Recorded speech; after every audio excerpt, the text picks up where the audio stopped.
Imagine a quiet night on the banks of the Nile, the wind moving slowly among the papyrus trees, standing like guardians of time. The sound of water flows softly, carrying fragments of stars reflected on its surface. In the distance, the faint tune of a flute can be heard, a song for those who have long departed. This is Egypt, thousands of years ago, when death was not the end, but a passage into another world. In those days, humans did not fear death as we know it today, for they believed that death was merely a doorway opened by sacred words. Those words were preserved in a book, carefully written on sheets of papyrus, read aloud so that the soul would not be lost in the darkness beyond life. That book was called the Book of the Dead, though to the Egyptians it was not about death, but about rebirth into a more peaceful realm. Each symbol was inscribed not only with ink, but with the belief that words could pierce the boundary between the human world and that of the gods. That night, beneath a sky full of stars, priests recited line after line of spells, while the still body was laid within a stone tomb. The scent of incense filled the air, swirling like a thin mist that separated the visible world from the unseen. People stood silently, their eyes fixed on the hieroglyphs reflecting torchlight, hoping that with each utterance, the spirit would find its way toward eternal light. There were no tears, no fear, only a deep reverence for a journey they would never witness again. In ancient Egypt, sleep and death were often seen as brothers walking side by side along the edge of the same world. Each night, as human eyes closed and awareness faded, the soul was believed to leave the body and make a brief journey into the same realm it would encounter after death. From this belief, the idea of the Book of the Dead took shape. It was not merely a guide for the departed, but also a mirror for the living to understand the endless mystery between two worlds. Within its fragile pages were written prayers and instructions designed to help the soul traverse the obstacles of the underworld, face the gatekeepers, and answer the questions that would determine its fate. These spells were not written carelessly. They were the product of thousands of years of observation, faith, and fear of the darkness waiting beyond the final breath. Every noble family, every high priest, and every pharaoh wanted to ensure that their journey toward eternal life proceeded without error. Thus, they commissioned scribes to write the book with precision, ensuring every symbol and sound carried the sacred meaning inherited from the most ancient times. Meanwhile, artists illustrated the key scenes in soft colors, depicting gods holding scales, boats crossing the river of life, and birds soaring high to represent the liberated soul. Each page became a spiritual map, showing the direction so that the departed would not become trapped between worlds or forgotten by time. In the silence of a stone tomb, the book was placed beside the body, sometimes upon the chest, as if it were the final companion before everything sank into eternity. Around 1550 BCE, on the quiet banks of the Nile, Egypt entered the era known as the New Kingdom. Pharaohs ruled from the city of Thebes, and the valley around it became a place where life and death blended without boundaries. It was here that the Book of the Dead truly took the form most familiar to us today. From the ruins of temples and stone tombs, hundreds of papyrus scrolls have been found containing nearly identical texts. Yet, each with small variations, as if every soul had its own map for the journey into the afterlife. The Nile flowed slowly in the distance, winding through the same land once walked by priests, scribes, and embalmers who labored beneath the burning sun. Each night, as the sun set in the west of the direction believed to be the gateway to the realm of the dead, priests would chant from the book, believing that every word spoken helped the newly departed spirit find its way. Thebes became the spiritual and administrative center where these sacred texts were copied, refined, and spread throughout Egypt. The scribes, working by the light of flickering torches, drew hieroglyphs with painstaking care, carving life into the symbols of death. They believed that every sign was a bridge between the visible and the invisible, between human breath and eternal silence. In the dust of that valley, among sandstone and the hum of night insects, a civilization sought to understand the oldest mystery of all what happens after life ends. And perhaps, in that long search, they also wrote of their own fear of the darkness waiting beyond the final light of the sun. Somewhere on the western bank of the Nile, where the sun sinks behind the limestone hills each day, there lies a region known by the ancient Egyptians as the land of the spirits. It is there that the Valley of the Kings stretches, and beneath its layers of sand are tombs that carry the secrets of death and eternal life. But long before the great pharaohs like Ramses and Tutankhamun were buried there, priests in Thebes were already writing long lines upon fine papyrus, filled with prayers and incantations called Pere-em-Harutha, coming forth by day. This text would later be known to the modern world as the Book of the Dead. They believed that every soul must pass through a long and difficult journey, where the gods would weigh a person's heart against the feather of truth. If the heart was light and pure, the spirit would be allowed to cross into the divine fields. If not, it would be devoured by a creature half crocodile, half lion, and half hippopotamus named Ammit, and disappear forever. Beneath the dry surface of the earth, scribes worked tirelessly. They recorded the prayers spoken at the tomb, the names of gods to be invoked, even the food prepared so that the spirit would not starve on its journey. The ink they used was made from soot and sacred water from the Nile. Every stroke of the pen held spiritual power. In the shimmering heat, the smell of incense mingled with the scent of resin and linen.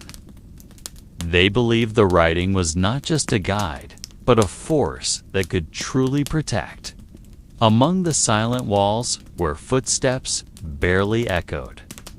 One might wonder quietly whether those priests truly knew the path to the afterlife, or if they merely wrote so that humans would not feel alone in the face of death. Over time, those papyrus scrolls spread from the palaces to the homes of the nobles. Upon stone tables, beneath the dim glow of oil lamps, scribes sat with bowed heads, copying each sentence with care. Not all versions of the Book of the Dead were the same, for every soul was believed to have a different path toward the light. Some papyri contained 190 spells, while others had only 10. For the ancient Egyptians, numbers did not define power. What mattered was how deeply one understood their own fear. Each writing was a personal prayer, a conversation between the soul and the gods. Some scrolls were found inside wooden boxes, hidden beneath the heads of mummies like spiritual pillows. Others were wrapped neatly among the linen layers, so the soul could read them one by one as it awoke from its eternal sleep.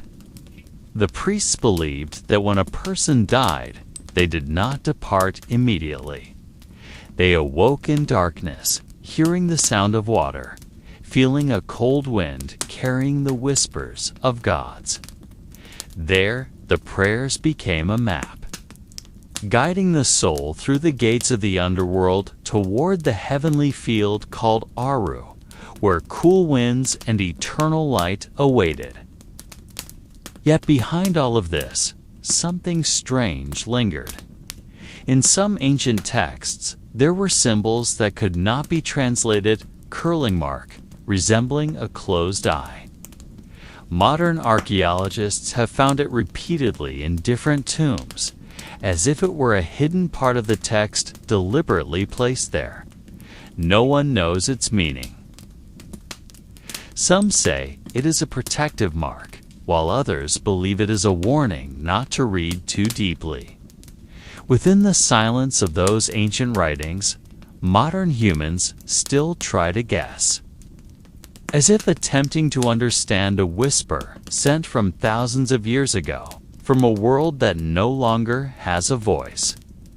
Imagine a morning in 1270 BCE on the western bank of the Nile, in a small village called Deir el-Medina. The sun has just risen, and mist still hangs between the tamarisk trees. The sound of ibis birds echoes faintly in the distance, while the air remains damp and heavy with the breath of the night. Inside a narrow stone house, a scribe named Nebra sits cross-legged on a woven mat. Before him lies a sheet of papyrus, half covered with black and red ink.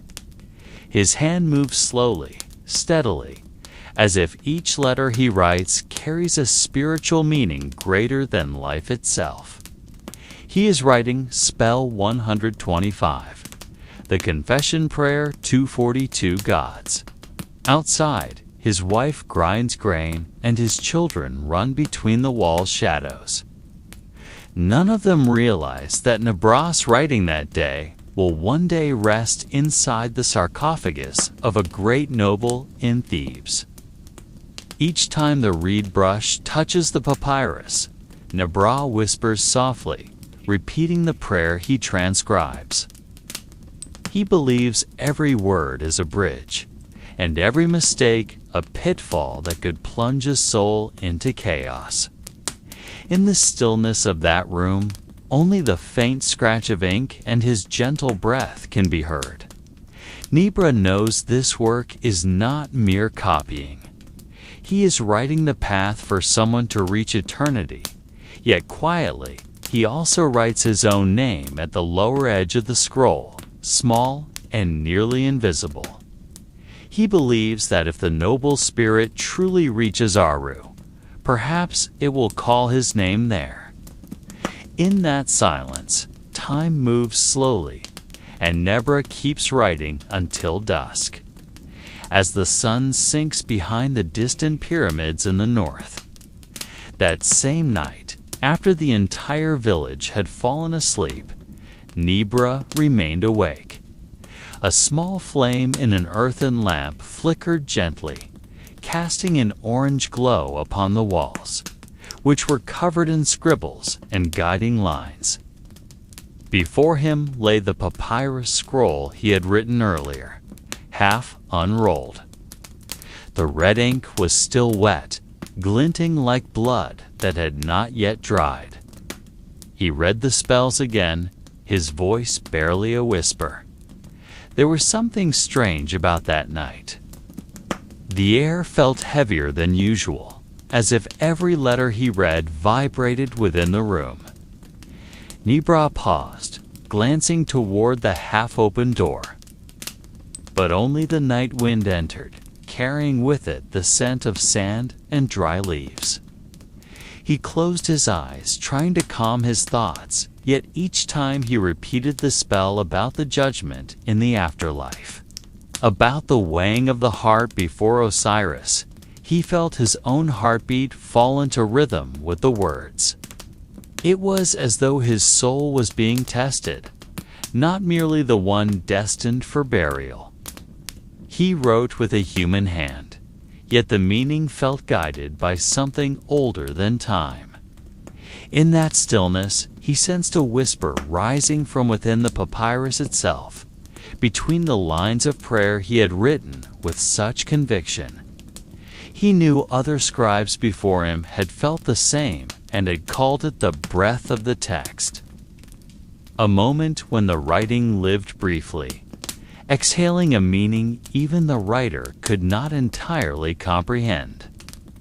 Outside, a half-moon hung above the desert sky, and nebulous shadows stretched across the wall, moving as if it were writing something in the air.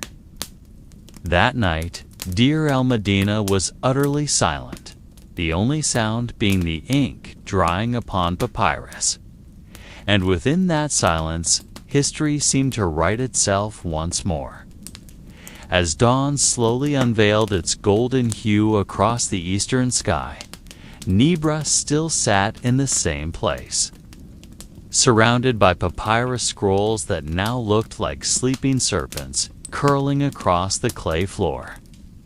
He had just finished writing the final passage of the spell of the soul's journey, the one that spoke of the gates of the underworld, where each spirit must answer the guardian's questions before stepping into the eternal light. Outside, the faint crowing of desert roosters signaled the beginning of a new day, but inside that room, time seemed to stand still. Scribes like Nebra believed that every letter they carved was not merely a mark, but a small doorway into another dimension. When they wrote, they were not just recording, they were invoking something unseen, something delicate. In the ancient Egyptian belief, words held true power. A name could preserve a person's existence even after their body had vanished. That is why texts like the Book of the Dead were not merely spiritual guides. They were anchors of existence, bridges between the mortal and the eternal, between the warmth of breath and the silence of stone tombs.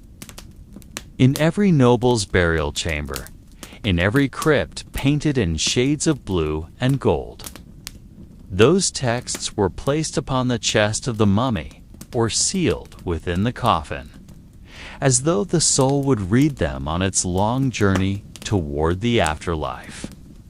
Nebra knew that most of those who slept beneath the sand would never return. Yet these texts offered the comfort that their spirits were not entirely lost. He imagined those souls walking slowly along the same river that flowed beneath today's sun.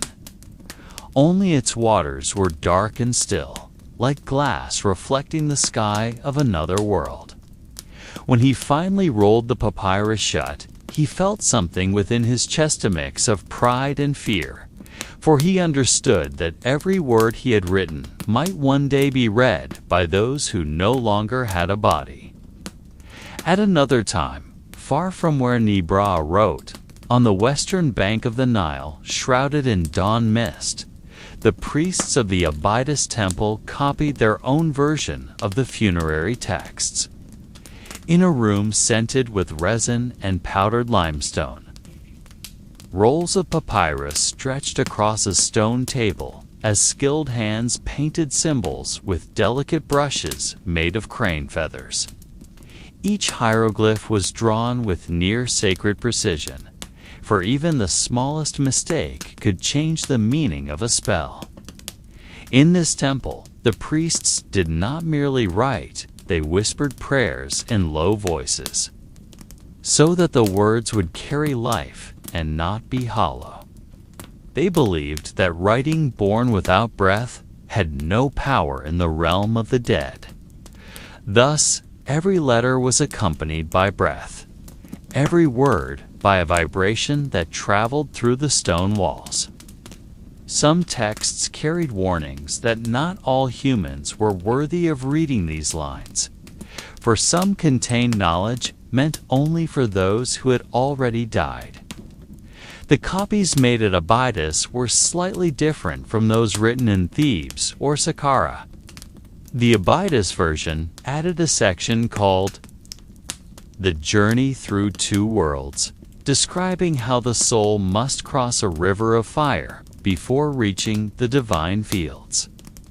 Within it was a small illustration of a man walking on a narrow bridge above red flames.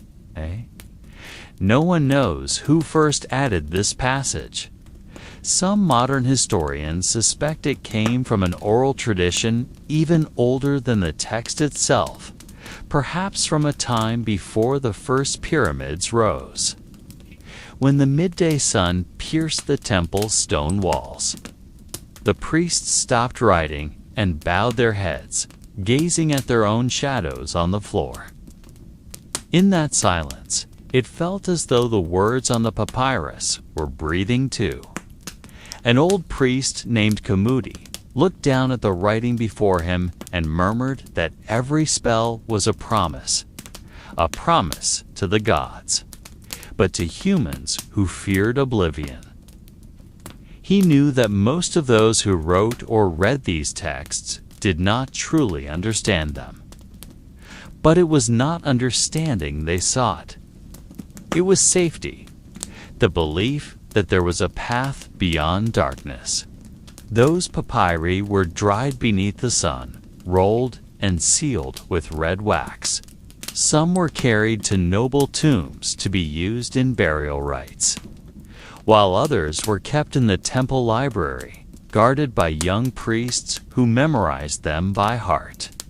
Years later, most of these manuscripts would vanish, consumed by time, water, and sand. Yet among the countless grains of desert dust still floating in the air, perhaps a small piece of papyrus remains faintly inscribed with the words of someone who tried to ensure that they would never truly die. That night, inside a chamber of stone that barely echoed, the light of oil lanterns flickered softly between massive pillars. The hiss of fire sounded like the slow breath of time itself. Before an open sarcophagus, a priest dressed in white linen stood solemnly, holding a papyrus scroll trimmed with gold along its edges. The recitation of the Book of the Dead began quietly. Each sentence was spoken with deliberate rhythm, as though every word carried the same weight as the sand that would soon cover the tomb. The priest circled the body 3 times, while 2 assistants carried incense of resin and myrrh. The scent mingled with the damp air of the burial chamber, creating an atmosphere so still that time itself seemed to pause. They called this ritual the journey back toward the light.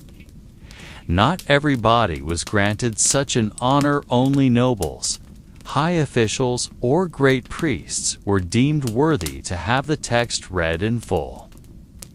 Its purpose was not merely a final tribute, but a guidance for the soul. In ancient Egyptian belief, a soul without the recited spells would lose its way between 2 worlds, trapped in the fields of darkness, forgetting its own name and unable to find the road to the duat, the afterlife. Thus, each word uttered by the priest was believed to form a fragile bridge between the living and the dead, leading the spirit to its destined path. On the walls of the burial chamber were reliefs depicting the soul's journey. There was an image of a great scale with a human heart on one side and the feather of truth on the other. Before the balance stood Anubis, the guardian of death with the head of a jackal, his eyes sharp as obsidian. Nearby was the goddess Ma'at, symbol of cosmic balance, who watched in silence, as if knowing that not all hearts would balance. These carvings were not made for beauty, but as an eternal reminder that every soul must face judgment. As the priest spoke the names of the gods, his voice echoed against the stone ceiling, sending faint vibrations through the air. One assistant lit another incense in the corner of the room. The smoke curled slowly, drawing fine lines that drifted over the face of the deceased. The shadows moved gently, creating the illusion that the body breathed once more. The priest before the sarcophagus closed his eyes and began reciting the fourth passage, known as the utterance for those who cross the western gate. The verse was long and rhythmic, invoking courage for the soul when facing the twin-faced guardian of night. At the end, his voice faded into a whisper, and then silence. The stillness that followed was so complete that only the faint crackle of the lantern-esque flame remained. No one knows exactly when such ceremonies were first performed. Some modern records suggest that funerary recitations existed long before the Book of the Dead was standardized. Others believe the practice began as the oral chants of early priests performed for kings of the first dynasties. But as time passed and words came to be seen as forces that could bind a spirit, people began writing them down to preserve their power. From that moment, every written word was meant not just to be remembered, but to be lived by the departed soul. That night's ritual ended without applause, without any gesture at all. The priest merely bowed his head and slowly closed the papyrus scroll. The body was left in silence, like an audience who had just listened to a story that required no answer. Outside, the night sky released a warm eastern wind carrying the scent of sand and river. The last lantern went out, leaving the room in gentle darkness. And within that dark, somehow, it felt as if something had awakened something that had waited for thousands of years to hear the human voice speak its name again. When the final breath of the ritual faded and the human world grew still again, the priests believed that was the moment when the soul began to move. No longer bound by flesh, no longer held by air. It drifted gently, as if rising from a dream, passing through a soft mist suspended between worlds.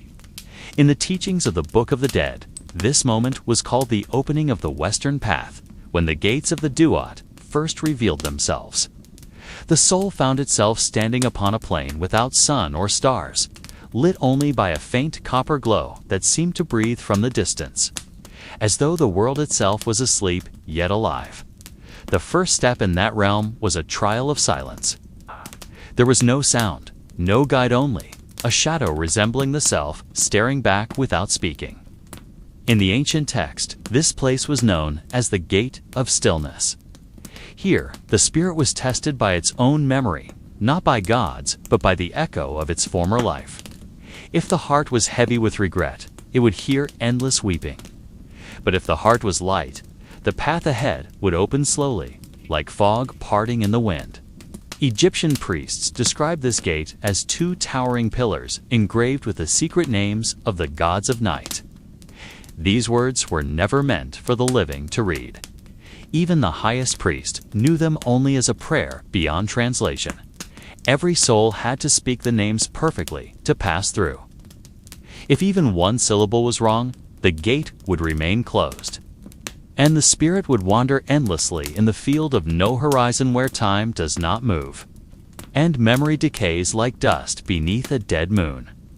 But for those who passed the first gate, the world changed. From the darkness emerged a river of pale light, its current slow yet irresistible. Along its banks grew tall reeds, and between them stood a man with the head of an ibistoth, the eternal scribe, recorder of every name that ever lived.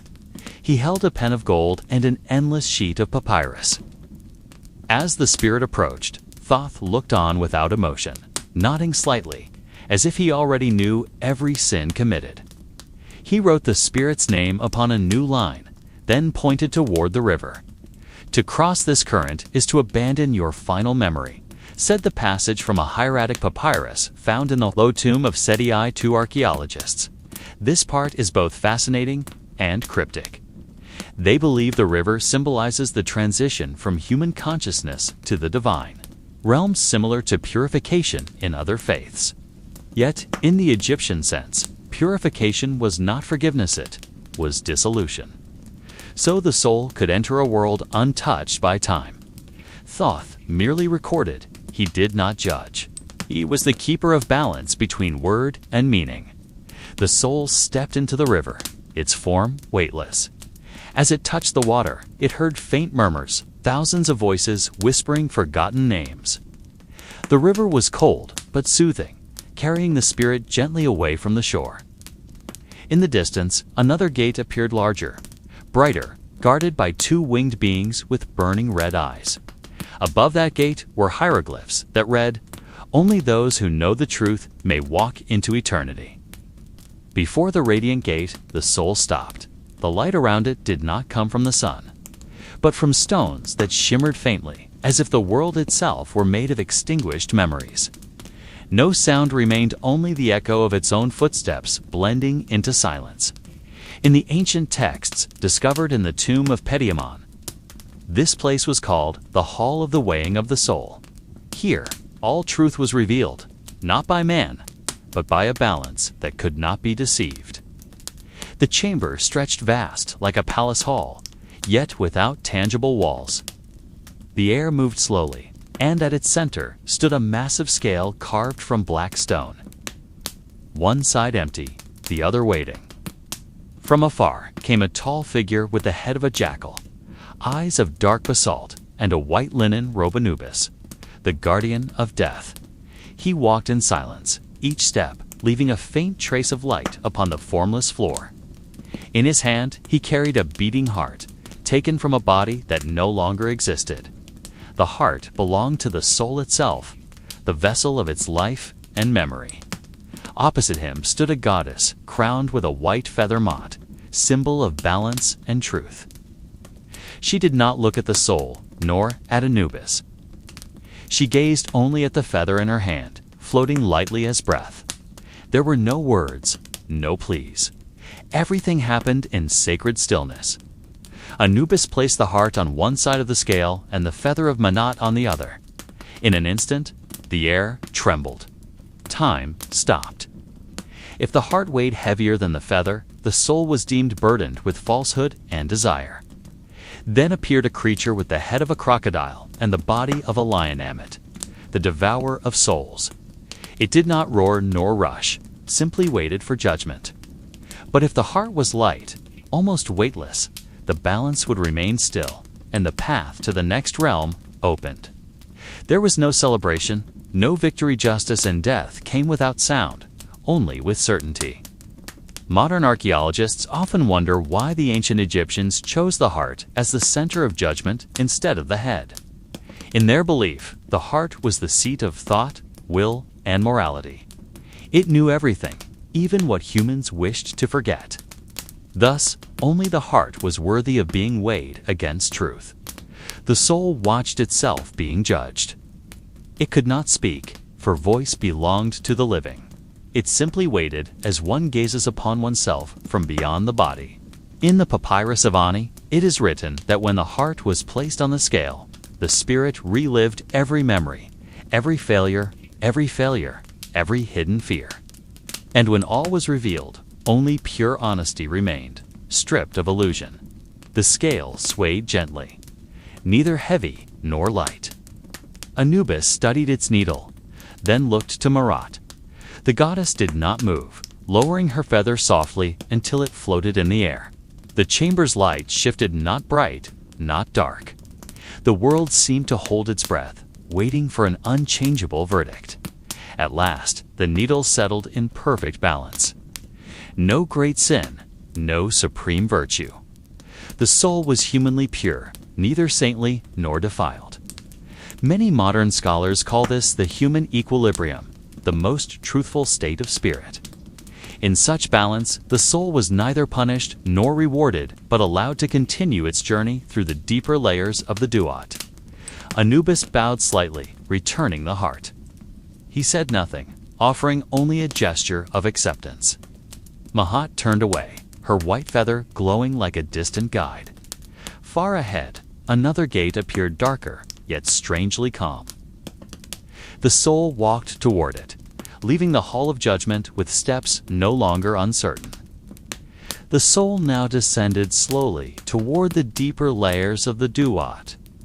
There was no ground beneath its feet, only a faint mist reflecting a pale blue glow like still water.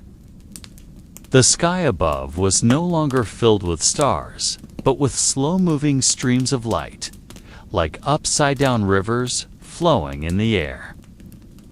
The sound of its footsteps had vanished.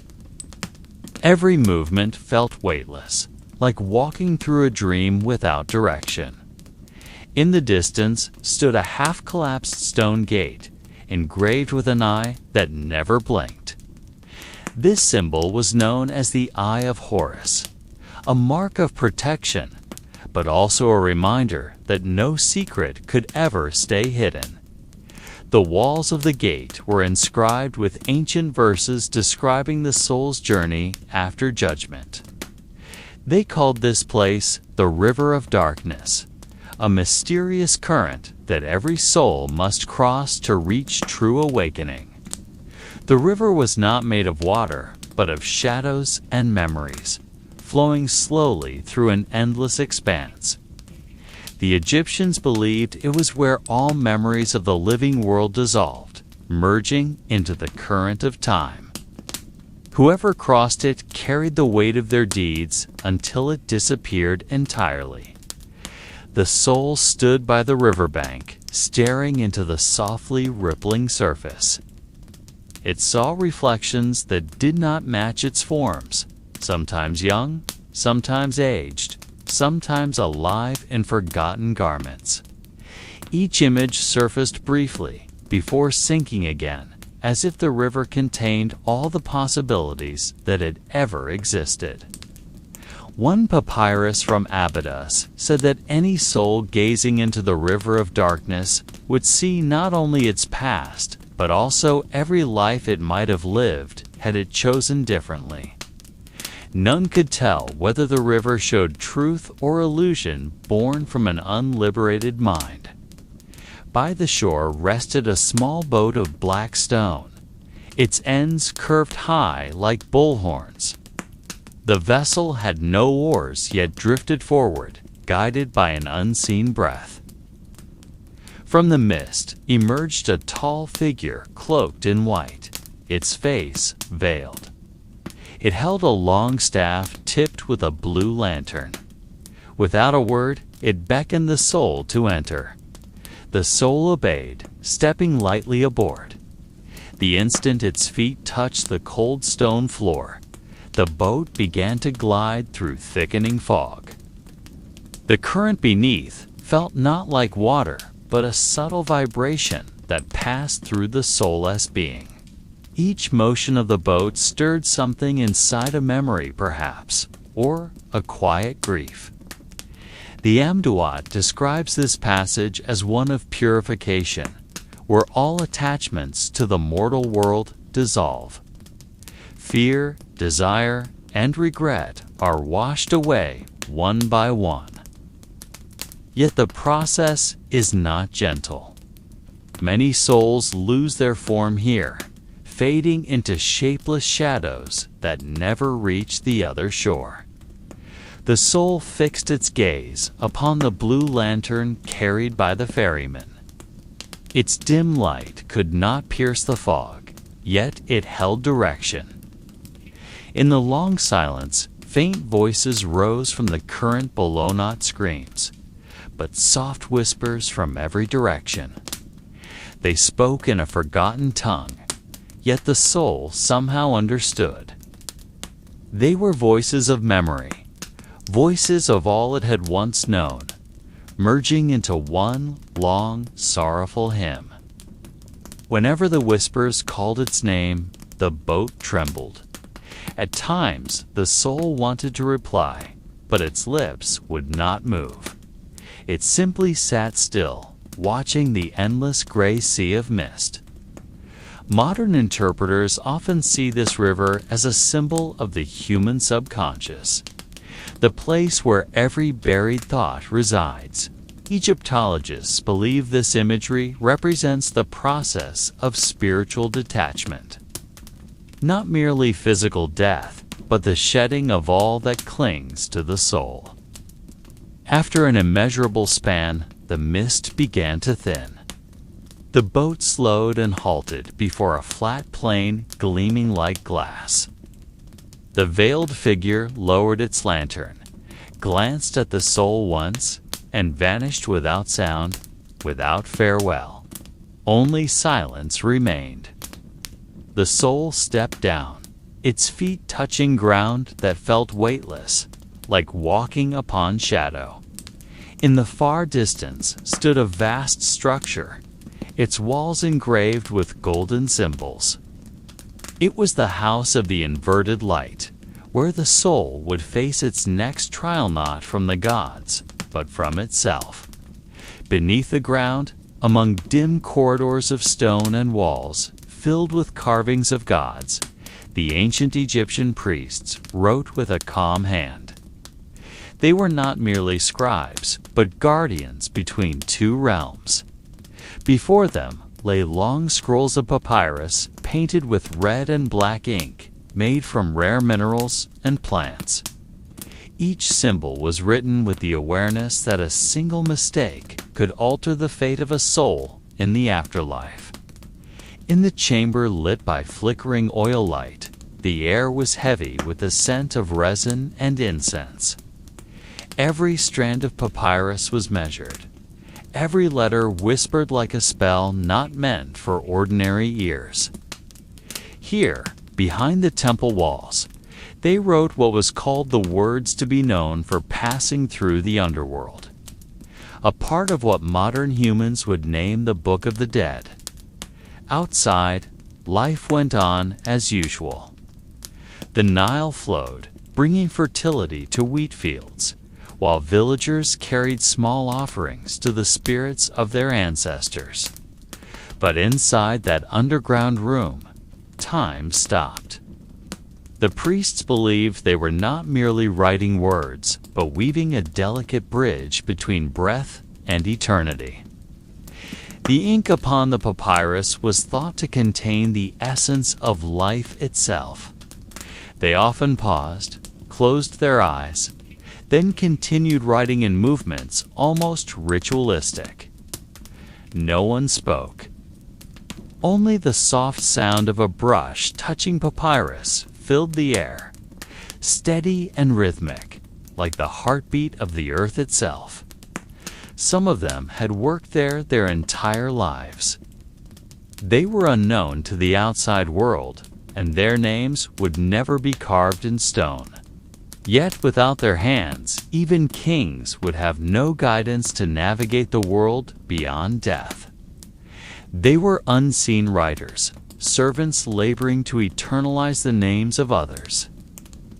In that silence, they might have wondered about their own existence. Would they too pass through the western gate when the time came? Would someone write their names in the sacred scroll? The question lingered, like the smoke of incense rising slowly to the stone ceiling. In certain sections of the text, words were written in red ink, a sacred color reserved for dangerous names or powers to be respected. Within those hieroglyphs lay depictions of judging gods, rivers dividing the underworld, and divine fields where the soul might rest if found pure. Among the prayers and commands were more elusive instructions, messages perhaps understood only by souls freed from their bodies. Modern scholars trying to translate them often encounter phrases that feel like whispers from another world. But what is most fascinating is not merely the content, but the way it was made. Each scroll was different. No two books of the dead were alike. Every wealthy person who desired one had to commission a personalized version adjusted for their name, status, and faith. So, in that underground workshop, the scribes worked like magicians, crafting unique pathways for each soul to pierce the darkness and reach the light. Some scrolls were longer than the human body, while others were just fragments. Yet, all shared the same purpose: to ensure that no soul would be lost. Now, thousands of years later, some of those scrolls have been found sealed within untouched tombs. When unrolled, their colors remain red, black, gold, turquoise, as if the ink was not mere mineral, but something living. Archaeologists who discovered them described a strange feeling, as though reading prayers still vibrating in the air. No one truly knows if those texts still hold power, or if that power exists only in belief. Yet within the silence of the tombs, where time no longer moves, the words remain preserved, waiting for the next soul to read them again. Inside one of the secret chambers beneath the great temple of Thebes, a sheet of papyrus was found, older than any dynasty mentioned in human records. The scroll was fragile, its colors faded, yet the symbols still looked alive, as if freshly drawn yesterday. Along its edges were strange marks, like tremors of a hand unsure. There was no name, no opening prayer, only the first line that read, "Those who read this must not forget the way back." The sentence puzzled scholars, for an Egyptian funerary tradition, all texts pointed in one direction: the journey toward eternal life. But this manuscript seemed to carry a warning, as though its writer had glimpsed something darker than death itself. When the scroll was fully unrolled, it stretched nearly 7 meters long, containing dozens of small, interconnected scenes. Not all of them depicted gods. Some showed faceless, nameless humans walking among shadows. Between them flowed a black river, not straight like the Nile, but coiling upon itself, forming a spiral as if the underworld were not a destination, but an endless loop. At its center lay a massive serpent with open eyes, its body encircling the earth. Beneath it was written in red ink, "The one who devours itself so the world may live." To modern readers, it sounds like a symbol of balance. But to the ancient priests, it might have meant something far more literal. Some experts believe the scroll was not part of the Book of the Dead, but an earlier version written by an unknown hand. Its text blended incantations, prayers, and strange instructions found nowhere else. One passage described how the soul must walk backward before the gatekeepers, so that the judging eyes would not see it. Another mentioned a river that must be crossed in silence, for any sound could awaken the creatures sleeping beneath its waters. The deeper one reads, the more it feels as though this was not a guide to salvation, but a warning against something that should never be touched. Yet the most chilling part lies at the end. It says not all who die wish to ascend to the divine world. Some souls choose to remain between two realms, waiting for their bodies to be found again, waiting for a voice to call them home. The text never reveals who that soul was, but symbols around it show a human figure without eyes, standing between two doors. In Egyptian tradition, those two doors might represent the gate of dawn and the gate of dusk, the boundary between life and death, but no one knows which one he chose. Several archaeologists, reported hearing strange sounds while reading that final passage in the museum's storage room, a faint hiss of air inside the glass tube where the papyrus was kept. They explained it as shifting temperatures, air pressure, or room resonance. Yet their logs showed the same thing occurred every time the text was read aloud, as if the ancient words still breathed. Perhaps that is why the Egyptians treated writing with both fear and reverence. They believed each word carried a fragment of life. When a priest wrote someone's name, he was not merely identifying them, but summoning part of their soul into the script. That is why many tombs were desecrated or their names erased. To erase the name was to erase existence itself. In that sense, the Book of the Dead was not just a book of prayers, but a device to preserve the wholeness of the soul between two worlds. Now, after thousands of years, the scroll rests inside a climate-controlled vault in a museum. Few visitors know that behind that glass lies one of the strangest manuscripts in human history. The guards often say that whenever they walk past the papyrus, the air feels colder, even though the temperature never changes. Some laugh it off as suggestion, but those who understand history know there might be something greater at work, like a whisper from the past that never truly sleeps, like a soul undecided whether it wishes to be forgotten or remembered forever.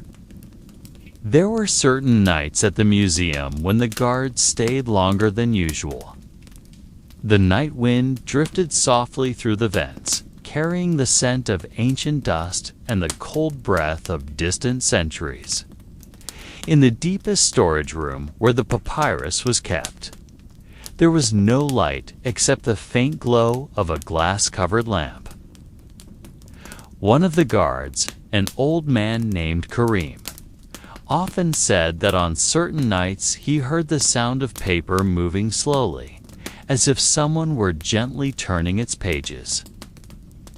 There was no one else around, yet the sound was distinct.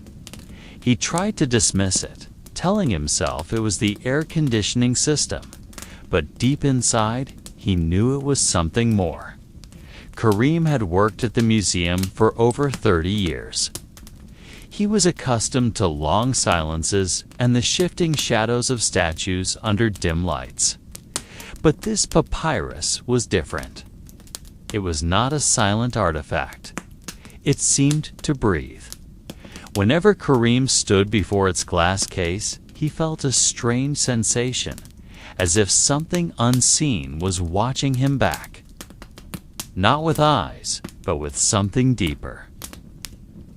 He never dared read the text within, but once a young curator asked for his help moving the storage container.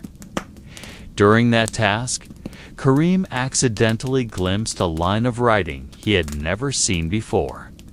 He didn't understand its meaning, but he felt it spoke directly to him. The line read, "He who remembers will be called back." Simple words, yet from that day onward, Karim began to dream strange dreams. In them, he walked along a black river that spiraled endlessly, like the one depicted on the papyrus. In the distance, a white-robed figure stood by the water, beckoning him with slow, silent gestures. Each time he tried to move closer, the ground beneath his feet softened like mud, and he woke, gasping for air. He never told anyone about the dreams, knowing people would either laugh or think him mad. Yet every night he worked, he felt that the figure in his dream was still waiting. Weeks later, a team of researchers arrived from abroad to study the papyrus more closely. They used a new scanning technology capable of revealing hidden layers of ink beneath the visible text. What they found left them silent. Beneath the surface writing was another, older one, faint, rewritten over time. Within the deepest layer lay a symbol of a closed eye surrounded by small circles resembling a dim sun. There was no record of such a symbol anywhere in Egyptian history. When roughly translated, the symbol suggested a phrase, "The door that must not be opened." One scholar argued it was likely a spiritual metaphor, but another, more skeptical, said it could simply be decorative. Yet that very night, after the symbol was found, the room where the papyrus was stored briefly lost power. Security cameras captured something strange, a faint reflection on the glass case resembling a face without eyes. It was unclear whether it was the emergency light's reflection or a camera glitch. But the incident was unsettling enough that the museum temporarily restricted access to the room. Karim, who was on duty that night, claimed to have seen something at the end of the corridor when the lights went out. Just for a moment, a shadow walking slowly away. He dared not follow. From that night onward, the papyrus was quietly nicknamed the Book That Never Sleeps. Not because anyone believed it was alive, but because no one could stay near it too long without feeling drained, as if its presence absorbed the energy around it. Scholars continue to debate whether the papyrus is part of the Book of the Dead or something older, perhaps a prototype of funerary texts lost to history. But for Karim and those who spend their nights there, the distinction doesn't matter. They don't care whether it's a spiritual manuscript or a historical document. All they know is that some words possess a power beyond explanation, that within the ink and aged papyrus, a breath might still linger, the breath of the one who wrote it long ago, waiting to be called back by anyone who dares to read too deeply. Morning at the museum always arrived with a slow kind of silence. Sunlight filtered through the tall windows, reflected off the cold marble floors, and stirred the thin dust that danced gently in the air. But since the night of the power outage, the atmosphere in the museum had never truly been the same. Some staff began avoiding the room where the papyrus was kept. They claimed to be busy, but in truth, they simply wanted to stay away from the discomfort they could not explain. Karim continued working as usual, though he often found excuses not to linger too long near the glass case. He felt that every time he looked at the papyrus for too long, his mind was drawn into it. Not literally, but as if pulled toward something beyond comprehensions, something silent, yet filled with whispers. The papyrus was now encased in additional layers of protection. The room temperature was kept constant, and humidity sensors were installed in every corner. Researchers from various countries wrote lengthy reports filled with theories. Yet none could answer the simplest question: why did the text seem to resist being observed for too long? Some tried reading the digital transcription, and within days they reported strange dreams. One of them, a young epigrapher from France, described dreaming of a dark room filled with the sound of footsteps, though no visible person was present. Only footsteps, followed by a long silence. Then a soft voice whispering in his ear, "You have read too deeply." Though it sounded like mere hallucination, small notes about the incident circulated among academics. Some dismissed it with skepticism, while others were drawn by a darker curiosity. A few even began suggesting that the papyrus might not be merely a funerary text, but a ritual instrument or writing tool once used in summoning ceremonies. But how could that be? There was no archaeological evidence to support it. Only the whispered stories among night guards and dreams that arrived uninvited. One particular night, Karim decided to stay on duty alone. The air felt heavier than usual, and the ticking of the wall clock echoed like a sound from far away.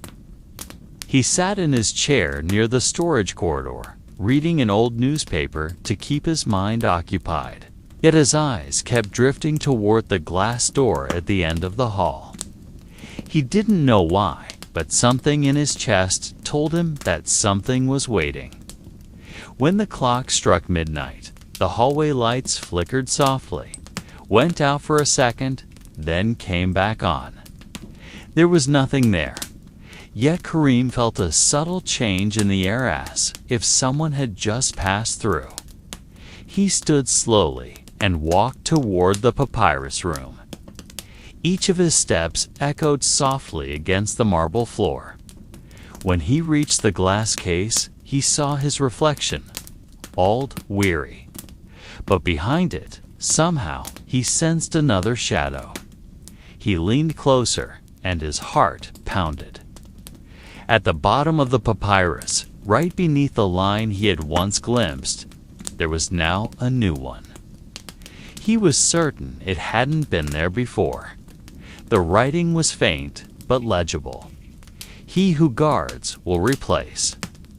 Karim stepped back slowly, trying to steady his breath. He looked around, making sure no one else was there. When he turned back to the papyrus, the line was gone. He didn't know whether he had imagined it or not. He wanted to leave, yet his legs felt heavy. He simply stood there, silent, until the sound of footsteps down the corridor brought him back. A colleague had arrived early.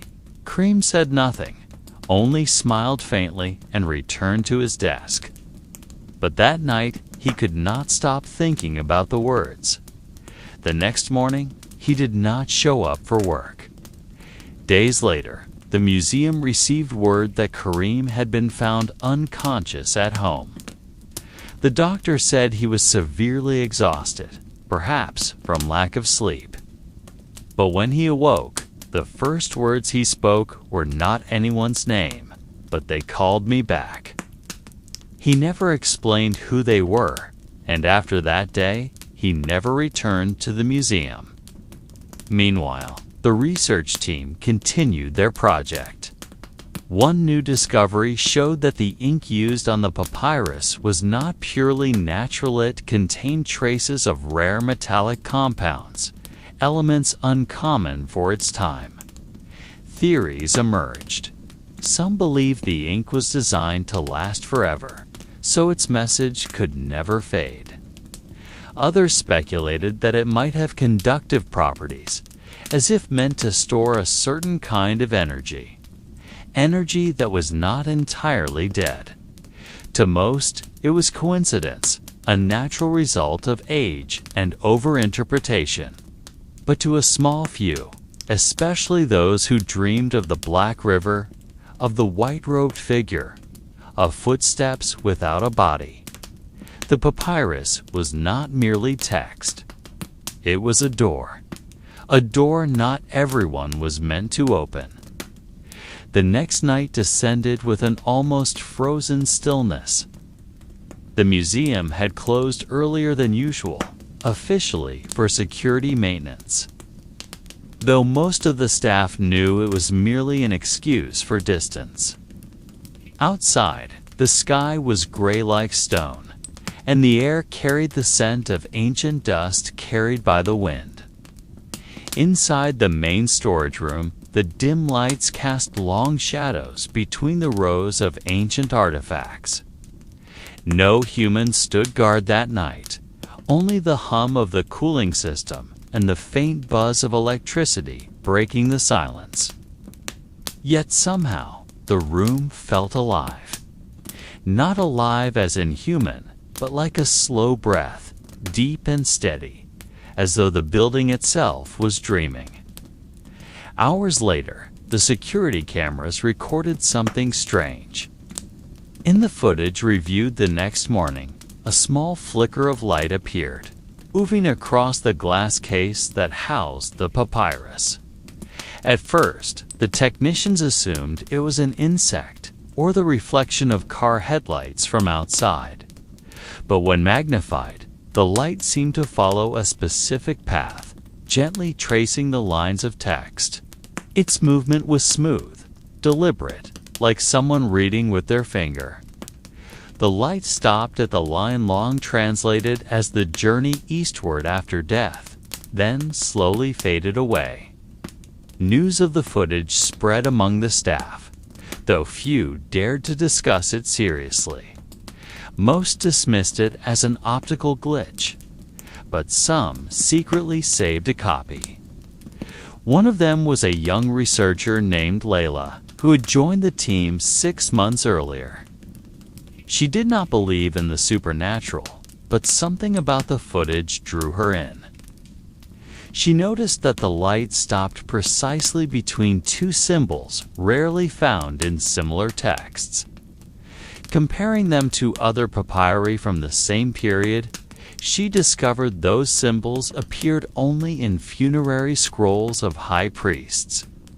In Egyptian tradition, they were associated with the concept of a door within a dora, hidden passage that only a soul who knew the exact sequence of words could cross. Layla wrote extensive notes on her findings, but never submitted them to the project head. She felt it wasn't time yet. In the following nights, she spent hours alone in the museum library, staring at enlarged photographs of the papyrus. She began rereading the transliteration, word by word, trying to understand its rhythm. Sometimes, she whispered the lines aloud just to hear how they sounded. One night, without realizing it, she fell asleep at her desk. In her dream, she walked through a long sandstone corridor, the walls covered in carvings of faintly glowing symbols. At the end of that corridor stood a massive obsidian door, and before it, a tall figure whose face was covered with white cloth. The figure didn't move, yet from beneath the cloth came a soft voice that seemed to speak directly into her mind, saying, "You read too clearly. Do not open what does not gaze back." Layla woke with a gasp. The wall clock read 3 a.m. Beside her pile of notes, one of the papyrus photographs had fallen to the floor. When she bent to pick it up, she saw something she didn't remember before, a small mark near the edge, like a blot of ink, shaped like a circle with 3 lines inside. She stared at it for a long moment, rubbing her eyes, thinking it was a shadow. But when she held it under magnification, the mark remained. She looked for it in other photos, but couldn't find it. It appeared only on that one image, and only right after she had awakened from the dream. The next day, Layla decided to return to the papyrus room, though she wasn't scheduled to be there. She brought her personal camera and her notes. When she arrived, the museum felt eerily still. She approached the glass case and studied the ancient writing closely. For an instant, she saw what looked like a thin mist over the glass, but when she blinked, it was gone. She turned on her camera and began recording, focusing on the section of text connected to the door within a door symbol. Minutes passed with nothing happening. Then, in the reflection of the glass, she saw a small movement, a shadow that didn't belong to her. She spun around quickly, but the room was empty. When she turned back, something had changed. On the lower line, just beneath the symbol she'd been studying, A small, dark dot appeared. Her heart quickened. The dot slowly stretched into a thin line, like ink rising from beneath the surface of the papyrus. She recorded silently, transfixed. The line grew until it formed a short sentence. She read it softly. "He who reads shall become witness." The camera trembled slightly in her shaking hand. She stepped back, staring at the screen.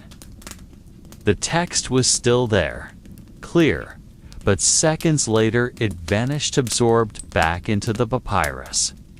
Layla stood there for a long time, unsure whether she'd witnessed something real or just a trick of light and mind. Yet deep inside, a cold sensation lingered, one that no explanation could ease. She turned off the camera, gazed at the glass one last time, and whispered under her breath, "I will not read again tonight." But later that night, at home, when she replayed the recording, she heard something that froze her blood. Beneath the sound of the fan and her footsteps, there was another whisper, faint yet clear, saying, "You are already part of the text." The days that followed felt long and heavy for Layla. She tried to resume her routine writing reports, examining artifacts, talking with other researchers, but the same feeling lingered wherever she went.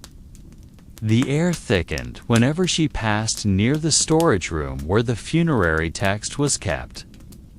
The video she had recorded was safely stored on a separate hard drive, yet sometimes she felt as if the file itself was alive. Her computer would turn on by itself, or symbols would flicker briefly on the screen, hieroglyphs that appeared and vanished before she could capture them. She tried to dismiss it as a software glitch, but deep inside she knew something unfinished lingered, something waiting to be seen again. On the third night after the incident, Layla decided to stay overnight in the museum's old basement archive, a place rarely used except for storing damaged manuscripts. She brought a notebook, a thermos of tea, and a small lamp. The room was damp and heavy, with the smell of aged paper mixed with salt stone.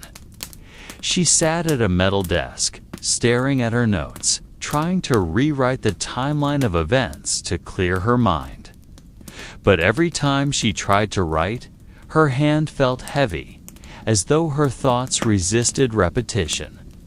Around midnight, a soft sound came from the wall behind her, like the slow shifting of sand.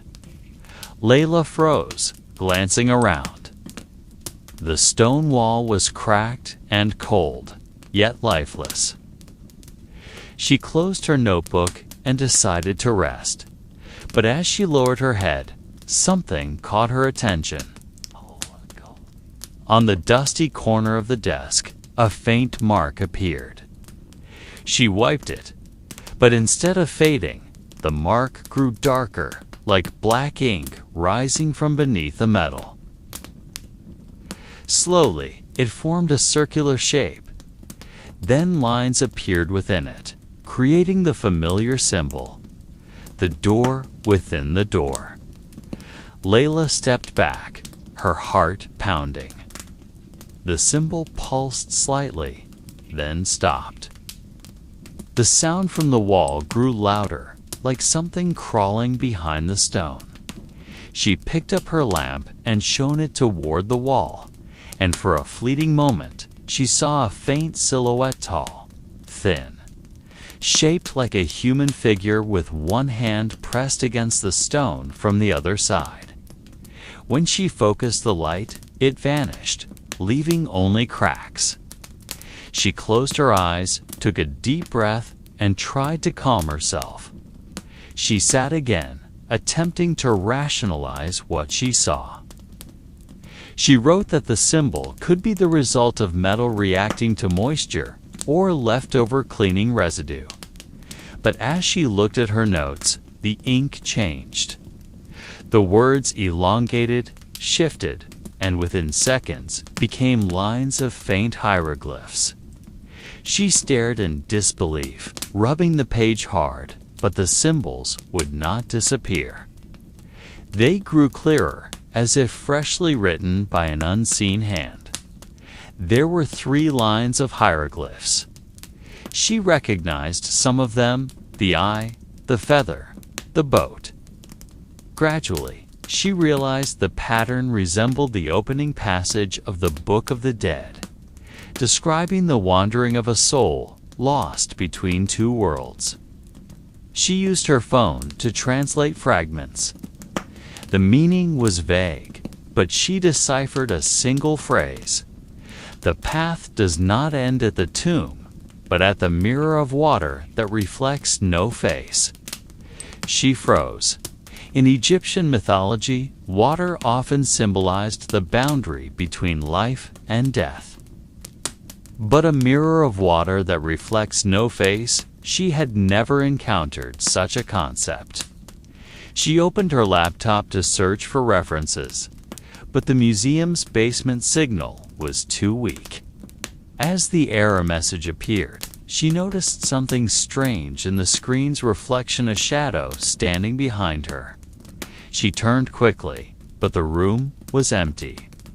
Yet when she looked again at the screen, the shadow was closer, right behind her chair.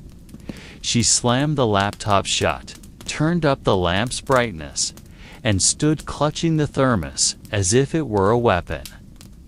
Time slowed after that. She sat without writing, only listening. Occasionally, there were footsteps above her, though the museum should have been empty. Sometimes she heard dripping water, though the room was dry. At 2:30, she could bear it no longer and decided to leave. But when she grasped the door handle, it wouldn't move. She pulled several times, but something unseen resisted. She tried to call out, but her voice drowned under a faint humming that filled the air. The small lamp on the desk vibrated, its light flickering rapidly. On the wall, the symbol she had seen before began to glow faintly gold, pulsing like a heartbeat. Layla stared, both mesmerized and terrified. The glow expanded, forming the outline of a doorway, and from the thin slit at its center, a mist seeped out. Within that mist, something moved slowly, swirling into form. A distant, heavy breath echoed, followed by a whisper that entered her mind, not her ears, saying, "You stand at the threshold. Gaze upon the water without reflection." She couldn't tell what was real: the room around her, or the voice within. She tried to close her eyes, but curiosity held her still. She took a step forward, and the light touched her skin. For a moment, she saw what lay beyond the Mista vast, still lake beneath a starless black sky. Stone statues stood along its shore, some broken, some whole. And in the middle of that lake was her own shadow, standing without a reflection. She stumbled back, and the light vanished. The room fell dark again. The door finally creaked open, and cold air from the corridor brushed her face. She left without looking back. But from that night onward, every time she closed her eyes, she saw that lake silent, black, waiting. In a hidden chamber within a tomb at Deir el-Medina, archaeologists found incomplete papyrus sheets filled with lines that stopped mid-prayer, as if the writer had halted abruptly, or perhaps death had arrived faster than the ink could dry. Among the damaged texts were names never recorded in the official lists of Pharaoh's small names of ordinary people who wished for a place on Ra-'s solar boat, even though they were neither nobles nor priests. They wrote with trembling hands, hoping their souls would not lose their way in the eternal reed fields. Some papyri were found burned at the edges, as if scorched from within, like something that no longer wanted to be read by human eyes. Scholars tried to piece them together, but many parts could not be translated, not because they were damaged, but because their language had shifted into something unknown. The letters resembled hieroglyphs, but twisted strangely, spiraling into lines that followed no known Egyptian pattern. Some experts said it was the product of a weary hand, but others believed the text mirrored the soul's journey, coiling endlessly in circles. When read carefully under candlelight, some claimed to hear faint whispers, like the sound of sand speaking, or the breath of someone reading from across time. At the center of the manuscript appeared one recurring symbolon, I split in two, one gazing toward the earth, the other to the sky, with a wavy line between them like water. They called it the eye that sees both worlds, and they believed the text was not merely a prayer for peaceful death, but a map written by the dead themselves, guiding their own passage into the underworld. In the summer of 1922, a French researcher named Lucien Moreau reported a strange discovery on the western edge of Thebes. He found a small tomb not listed in Egypt's archaeological records, buried beneath layers of sand that concealed its entrance. The tomb appeared simple, yet inside there was no mummy, no jewelry, and no ceremonial furniture. Only one thing waited in the center of the Ruma stone table with an open papyrus scroll upon it, still intact despite the passage of thousands of years. When Moreau approached, he noted that the papyrus was not merely a funerary text, but something closer to a dialogue. On the left side were questions, and on the right, answers written in red ink, as if two voices were speaking across different worlds. He copied part of the text, and in his field notes, he wrote a line that would later become famous. They wrote, not for the gods, but for themselves after their bodies had ceased to breathe. A few weeks later, Moreau fell ill, and his workers claimed he muttered every night in a language none of them could understand. His last entry ended on the 9th page, with faint handwriting that read, "The final question has been answered." After his death, the tomb was sealed again, and the papyrus was stored in the Cairo Museum's restricted archives for further study. To this day, historians cannot confirm whether the text was truly part of the Book of the Dead or a personal variation, written by someone who no longer believed in divine judgment. What is certain is that every line reads like an echo of a person trying to speak to himself from the other side of time. Several decades after Lucien Moreau's discovery, a hieroglyphic scholar named Selma Idris attempted to retranslate the copied text. She worked in a narrow room at the University of Cairo, accompanied by the dim glow of an oil lamp and the slow ticking of an old clock. Line by line, she transcribed it again, and the further she read, the more she felt that the text had not been written by a priest, but by someone who had once stood on the threshold of death.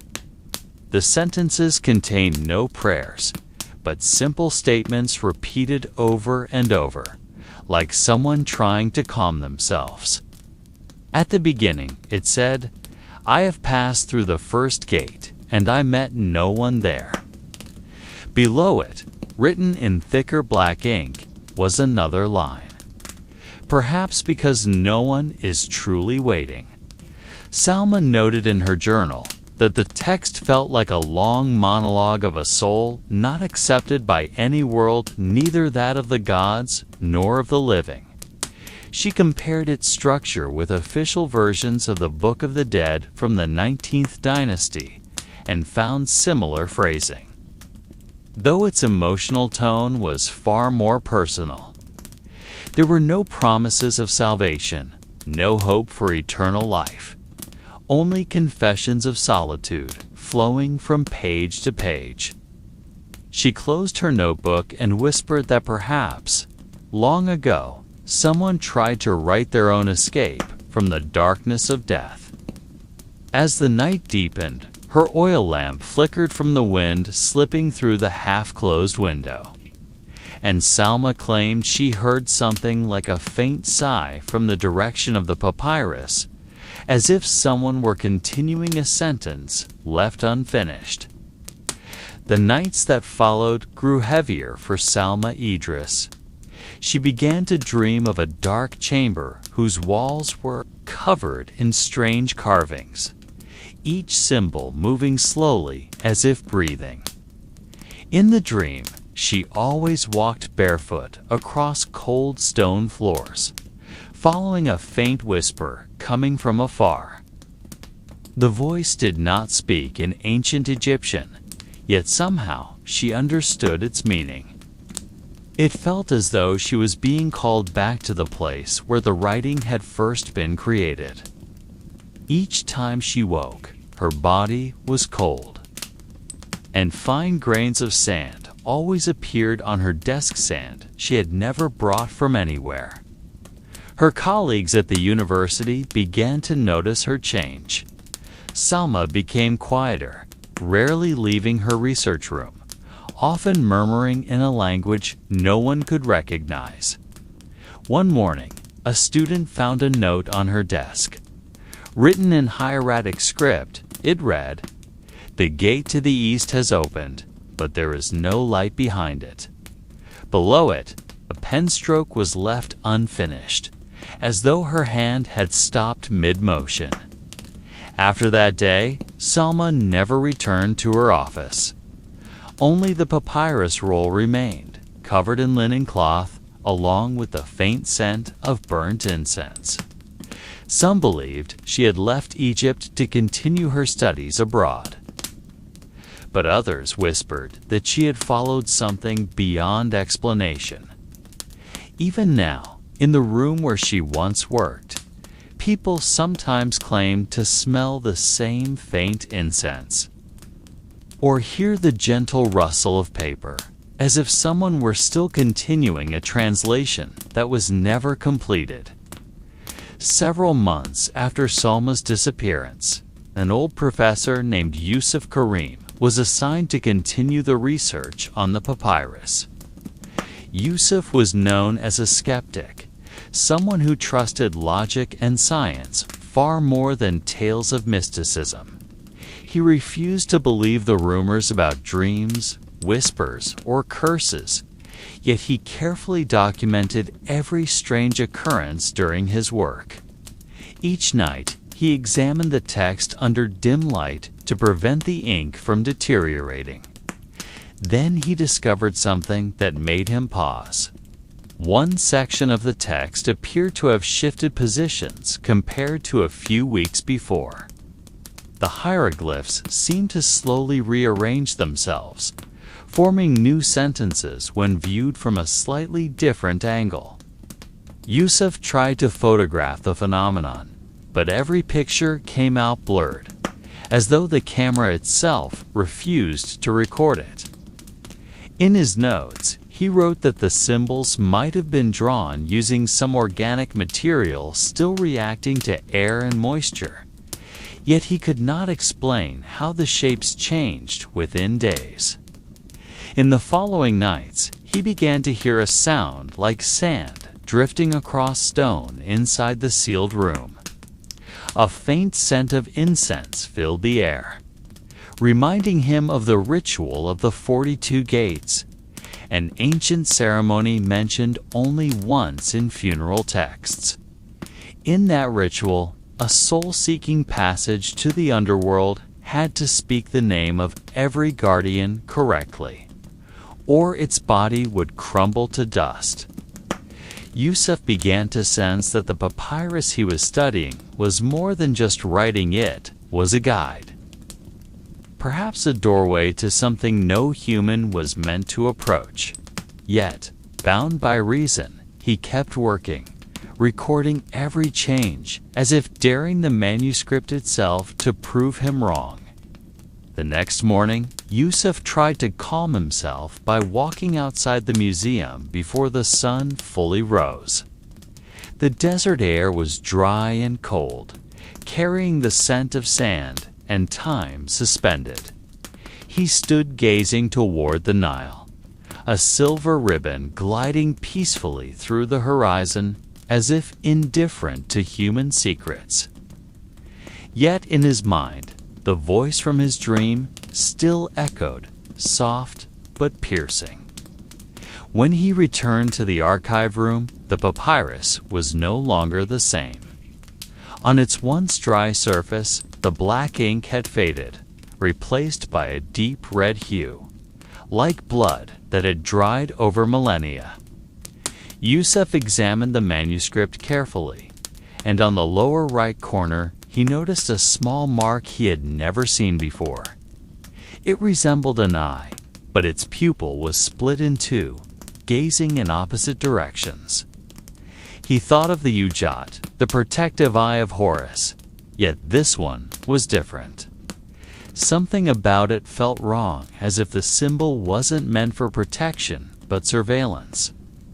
The longer he stared, the stronger the feeling grew that he was not the only one observing. In the silence of that room, he began to hear faint whispers, like the soft rustling of paper moving on its own. Then, from the gap between the sheets of papyrus, a faint breath seemed to escape, carrying the scent of burning resin and damp earth long buried.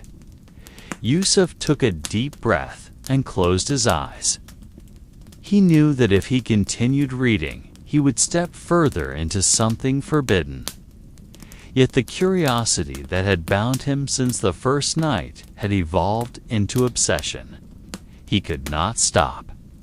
He read again from beginning to end, and this time every line felt like a whisper speaking directly into his mind, not mere words written on ancient skin.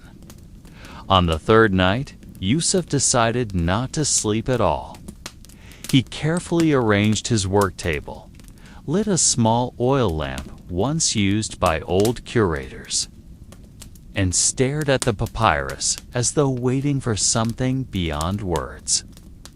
Outside, the desert wind blew softly, carrying grains of sand that struck the window glass with a monotonous rhythm. The room felt quiet, yet not entirely silent. Something was breathing within the shadows. Yusuf wrote notes in his worn journal, trying to copy portions of the text he had discovered. But each time he copied a sentence, the ink on his paper seemed to evaporate slowly, disappearing entirely, as if the words refused to be transferred. He watched the clock tick softly, then returned to the manuscript. At the center of the papyrus, a sentence that he had never seen before now appeared faintly between the layers of red ink. It read, "Not all the dead wish to be forgotten." Yusuf's heart began to race. He touched the words with his fingertips, and the air around him grew suddenly cold, as though something had passed through the room behind him. He turned slowly, but saw nothing except his reflection in the glass. Yet in that reflection, his face looked slightly different, or his eyes darker. He took a deep breath, trying to calm himself, but his body felt heavy, as if drawn into the manuscript itself. He heard faint whispers, not from outside, but from within his own mind, urging him to read deeper, to the end, until he no longer belonged to the same world. And for a moment, Yusuf felt the walls around him fade, replaced by a long corridor lined with glowing hieroglyphs. He could not tell whether he was dreaming, awake, or already somewhere between the two. The corridor had no clear end. Each step Yusuf took left a faint trace of light on the stone floor, as if the place were recording his presence. The hieroglyphs on the walls trembled softly, producing a sound like ancient whispered prayers, and among the symbols he saw faint faces staring out from within the stone. They were not frightening, only hollow, as if observing him with curiosity, devoid of emotion. At the edge of his sight, Yusuf saw a large basalt door, carved with the image of a bird with outstretched wings and eyes of crimson. He walked closer, and as he did, the air grew heavy with the scent of incense. Through the drifting smoke, a human figure emerged wearing the mask of Anubis, a jackal-headed form, graceful yet commanding. The figure looked at him and spoke, though not to his ears, but directly into his mind. "You called us by reading," it said, "and now we ask if you are ready to see the end of what was never meant for the living." Yusuf tried to speak, but no sound came. The figure raised its hand, pointing toward a manuscript that now floated in the air before him, glowing softly. It was filled with lines of prayers in a language he could not name, yet somehow he understood their meaning. It was not merely a guide to the afterlife, but a map of consciousness that blurred the boundary between life and death. As he read, the light in the corridor brightened, and he felt his body dissolve, weightless, like grains of sand carried by wind. In that instant, he was no longer Yusuf, the archaeologist, but part of the story he had been reading, one of the nameless souls waiting in the silent valley beneath the Egyptian sky. Within that light, Yusuf saw something that could no longer be called a place. There were no walls, no floor, only an expanse of gentle radiance that seemed to pulse slowly, like a living breath between worlds. In the center floated dozens of manuscripts, circling lazily like leaves in air without wind.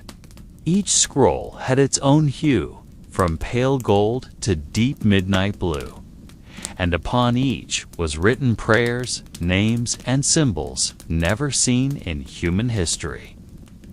A soft voice spoke from everywhere, and Yusuf could not tell whether it came from Anubis, from the scribes of the dead, or from within his own mind. The voice told him that the Book of the Dead was not merely a text, but a bridge built between the tangible world and the one only the soul could comprehend. It was humanity's attempt to understand the journey of the spirit, not after death, but during life itself. Yusuf gazed at the manuscripts, and among the countless symbols, he saw something that froze him: his own name, written in faint, glowing letters.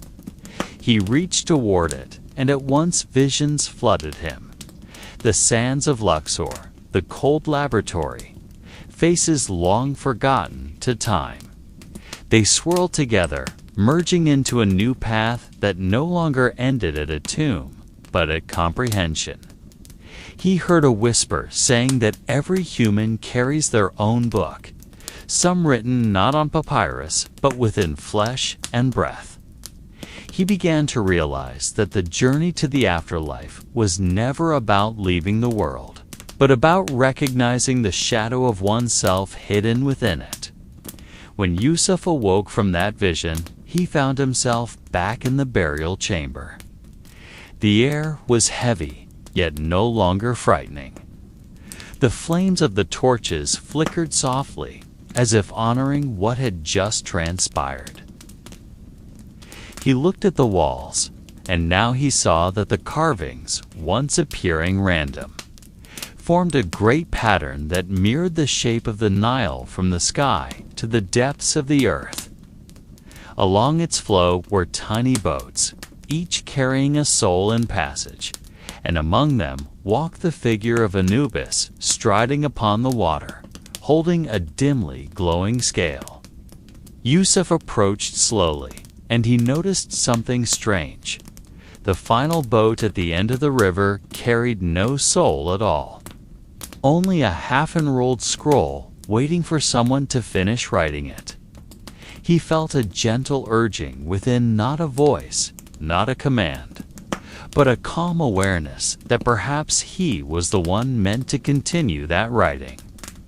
His hand trembled as he touched the cold stone wall. At the point where his fingers met the surface, new writing appeared, not carved, but formed from a faint light that seeped out from his own skin. The letters grew slowly, shaping sentences he hadn't realized were his own thoughts. He wrote of life, of fear, of loss, and of mankind's endless search for meaning amid the silence of the universe. He understood that every word was not meant to explain death, but to soothe life itself. Outside the tomb, the night had descended gently. The desert wind moved without a sound, carrying fine grains of sand that shimmered like the ashes of stars.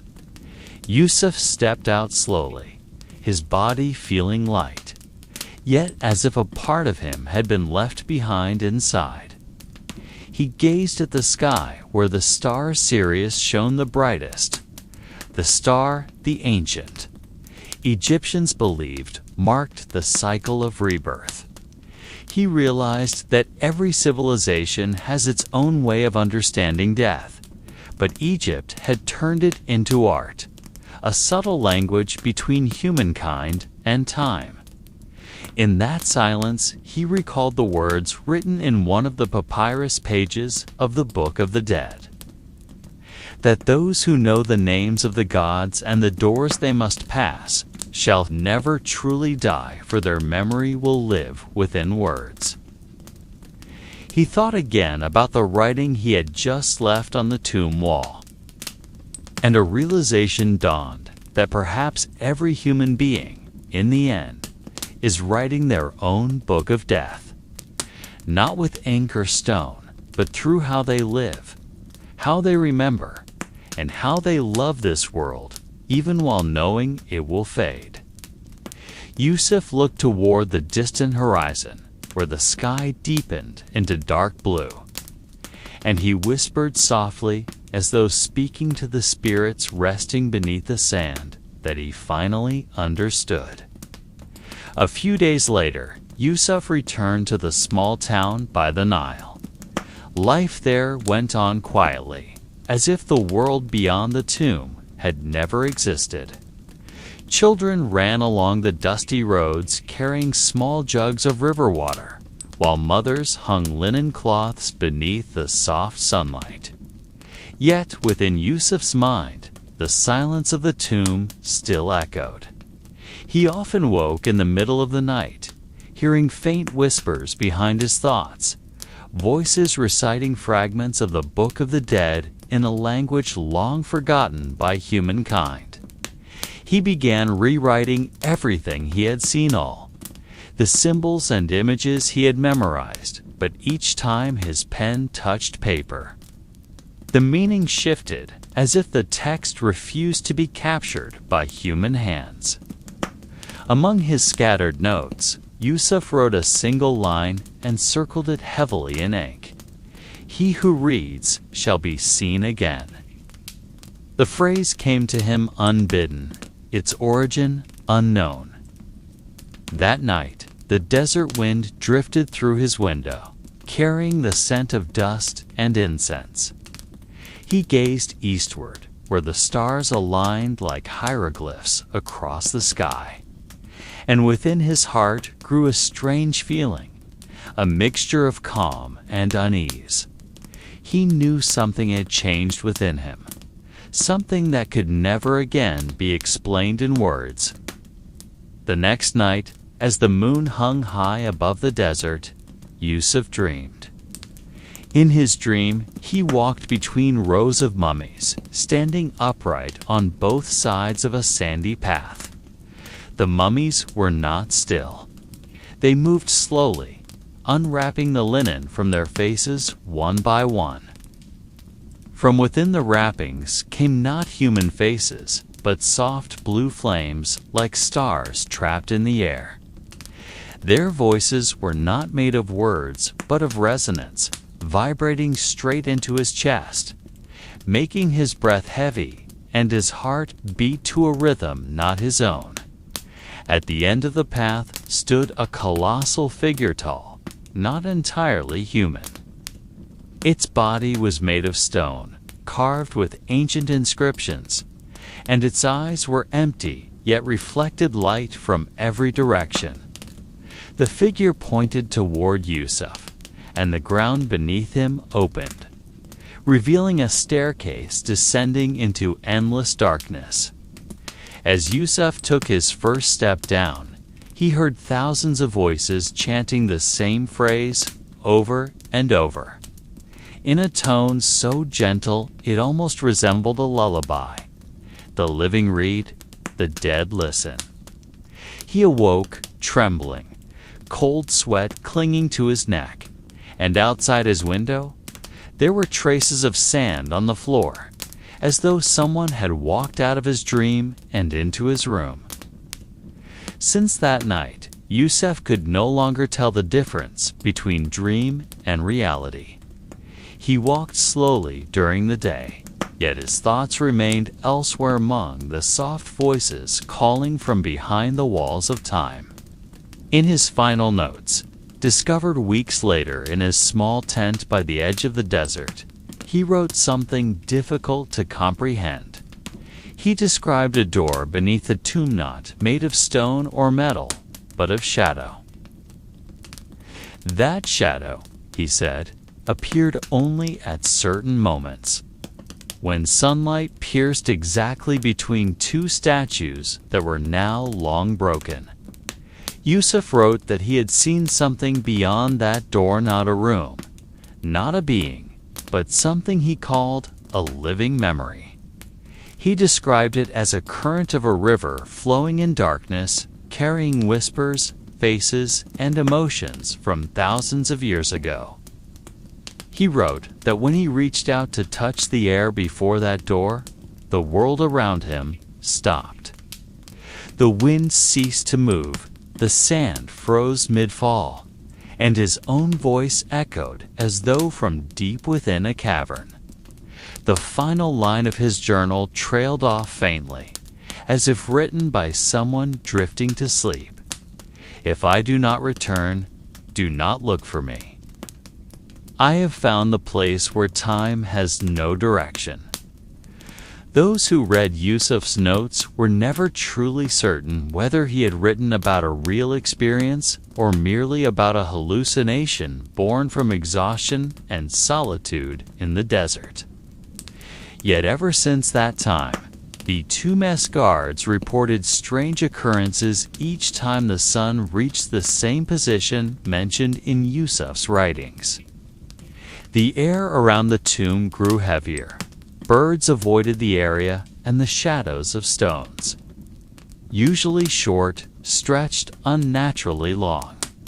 Several archaeologists tried to investigate the phenomenon, but their instruments consistently failed at the same moment, as if something beneath the ground refused to be measured or recorded. One afternoon, a young researcher claimed to have seen a figure walking along the edge of the dunes, dressed in white robes like Yusuf, moving slowly toward the setting sun before vanishing without a trace. No one knew whether it was a shadow, a coincidence, or something else. From that day onward, the tomb was never reopened to the public. In Egypt's official records, the site is classified as a restricted archaeological zone. But among the locals, it is known by another name, the Silent Gate. They believe that once every 100 years, that gate opens again not to release spirits, but to welcome another soul driven by curiosity, too deep for its own peace. That night descended slowly over the Valley of Silence, wrapping everything in a soft, silver-blue hue like the final breath of the world. The wind moved gently, carrying grains of sand that fell with almost inaudible sounds, like whispers repeating without purpose. In the distance, stars began to appear one by one, like eyes opening to witness an unfinished tale. Among the stones buried by time, there was no sound but the faint pulse of life aging away, whether from the earth or from the souls left behind. The ancient scribes once said that every tomb in Egypt is not an end, but a gateway to a long journey that humanity will never truly understand. Perhaps that is why archaeologists, pilgrims, and dreamers keep coming here, hoping to find an answer within the cracked hieroglyphs, yet always leaving in silence, carrying the same unanswered question. When the last breath of wind ceased and night fully closed its eyes upon the valley, it felt as though the whole world was holding its breath. Beneath the quiet sky, only a feeling remains, something indescribable. Caught between fear and calm, between life and death, between knowledge and eternity. And perhaps, behind it all, a soft voice still murmured from within the tomb. All things will return as they once were, and as they shall be again. Then the silence fell once more, slowly, like a blanket tucking time to sleep.